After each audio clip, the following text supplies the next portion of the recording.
अब ये कहानी हर बार बोलते हुए ना मुझे पर्सनली दिल में दुख होता है। मतलब मैं ये पहले भी कह चुकी हूँ, आपने आईएएस क्रैक कर लिया था, आपने अच्छी खासी नौकरी को लात मार दी। बहरहाल that is not the point. Point की बात ये है कि अब ये कहानी दादा भाई वर्सेस ईशा के बीच में होने की जगह ना कॉम्प्लिकेट होने वाली है, क्योंकि इन दोनों की इस जद्दोजहद में काफ़ी नए नए लोगों की एंट्री हो रही है, जो आगे जाकर इस स्टोरी को कॉम्प्लिकेट करने वाले हैं। यानी स्टोरी सूरज ईशा की ना होकर बहुत से अलग किरदारों की ना हो जाए।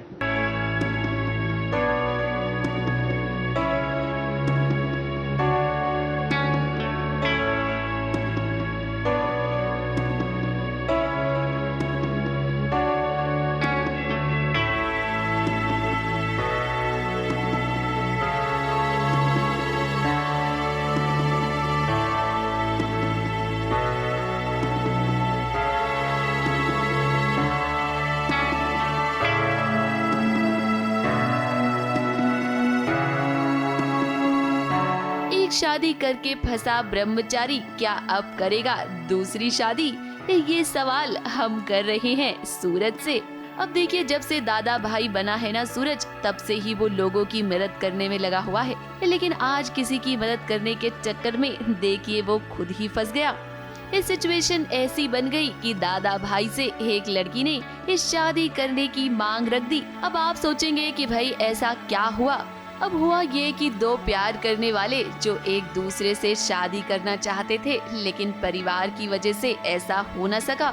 अब जो लड़का दादा भाई के पास पहुंचा था उनसे मदद मांगने के लिए कि वो अपनी प्रेमिका से शादी करना चाहता है, इस सूरज ने उसकी मदद की। लड़की को वो लेकर भी आया, लेकिन जब तक वहां पहुंचा उसे पता चला कि लड़की के घर वालों ने उस लड़के को जान से मार दिया है।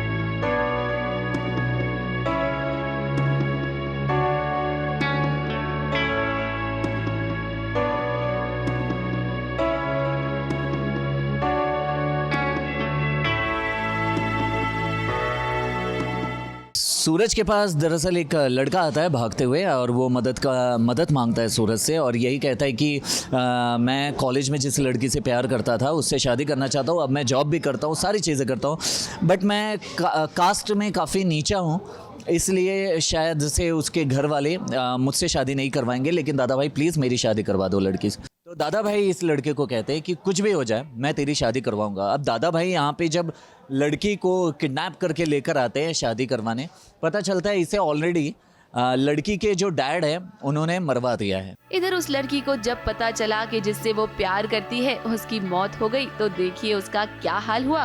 पहले तो उसे कुछ भी समझ में नहीं आया। ये सारा गुस्सा उसने सूरज पर निकाला, यहाँ तक कि सूरज पर बंदूक भी तान दी और फिर देखिए खुद को मारने की कोशिश भी की। उसके बाद भी जब उसे कुछ सूझा नहीं तो देखिए उसने सूरज से इस शादी करने की मांग की। अब ईशा को भले ही सूरज का ये दादा भाई वाला अवतार पसंद नहीं आ रहा, लेकिन इसका मतलब ये बिल्कुल भी नहीं है कि वो किसी और लड़की को इस सूरज से शादी करने देगी।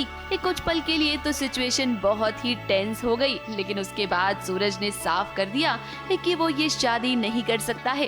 अब वो लड़की यहाँ पे आने के बाद वो दादा भाई से इंसाफ मांगना चाह रही है। अब इंसाफ तो, और इंसाफ में यही मांगती है कि ठीक है बहुत हो गया, अब मैं कहीं की नहीं बची, मैं अगर घर जाऊँगी तो मेरे डैड मार देंगे और अगर यहाँ रहूँगी तो मतलब मेरी तो ज़िंदगी तबाह हो गई है इन शॉर्ट। तो बोलती है कि दादा भाई आप मुझसे शादी कर लो, कर सकते हो।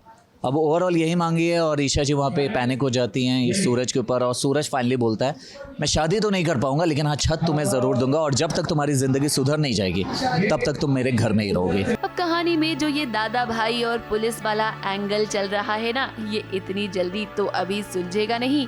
ये ईशा अलग ही ट्रैक पर है और सूरज अलग ट्रैक पर, और हर सिचुएशन में अब ऐसा होता है कि दोनों ना एक दूसरे के खिलाफ खड़े हो जाते हैं। ऐसे में सवाल अब ये उठता है कि आखिर दोनों साथ आएंगे तो कैसे। मुंबई से कैमरामैन सुजीत मिश्रा के साथ एबीपी न्यूज रिपोर्ट।